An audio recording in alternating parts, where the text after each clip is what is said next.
ஒரு பூட்டப்பட்ட வீட்டுக்குள்ள நம்ம போகணும் அப்படின்னா அந்த பூட்டை திறக்கிறதுக்கான சாவி இருந்தால் தான் அந்த வீட்டுக்குள்ள நம்ம போக முடியும். இதே மாதிரிதாங்க நம்மளோட வாழ்க்கையில ஏசப்பா நம்மளுக்கு வைத்திருக்கிற ஆசீர்வாதத்தை நம்ம பெற்றுக்கொள்ளணும் அப்படின்னா அதற்கான சாவி விசுவாசம் தான். வேதத்துல பாருங்க, யோவான் 11:40 போட்டிருக்கு, இயேசு அவளை நோக்கி, நீ விசுவாசித்தால் தேவனுடைய மகிமையை காண்பாய் என்று நான் உனக்கு சொல்லவில்லையான்னு வேதத்துல போட்டிருக்கு.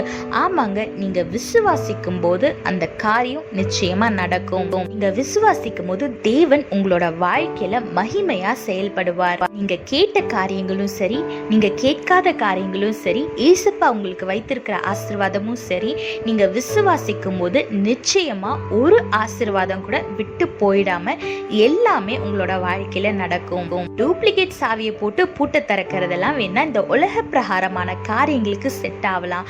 ஆனா நீங்க ஏசப்பாவிடத்துல இருந்து ஒரு விஷயம் பெற்றுக்கொள்ளணும் அப்படின்னா விசுவாசம் ரொம்ப முக்கியம். அதனால உங்க விசுவாசத்தை ஏசப்பா மேல வைத்து, ஏசப்பா எனக்கு சொன்ன வாக்குத்தத்தங்கள் எல்லாமே நிறைவேறும்னு நீங்க விசுவாசத்தோட அந்த வார்த்தைகளை அறிக்கை செய்யுங்க.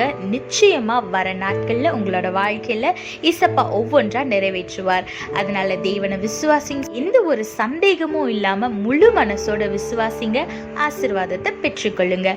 கர்த்தர் உங்களோடு கூட இருந்து உங்களை ஆசீர்வதித்து பாதுகாத்து வழி நடத்துவாராக. ஆமென். If you want to go inside a locked house, you should have the key for the lock.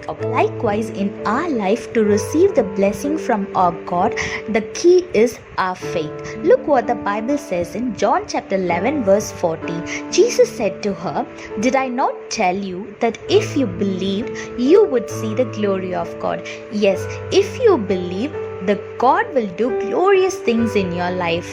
You might open the worldly doors with a duplicate key, but to receive spiritual blessings and to receive blessing from our God, the only way is to believe in Him, to have faith in Him without any doubt.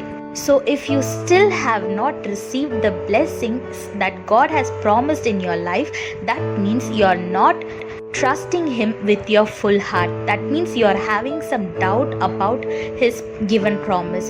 So trust Him, have faith in Him with your full heart without any doubt, and you will receive the blessings in the upcoming days. Not even one blessing will be left out.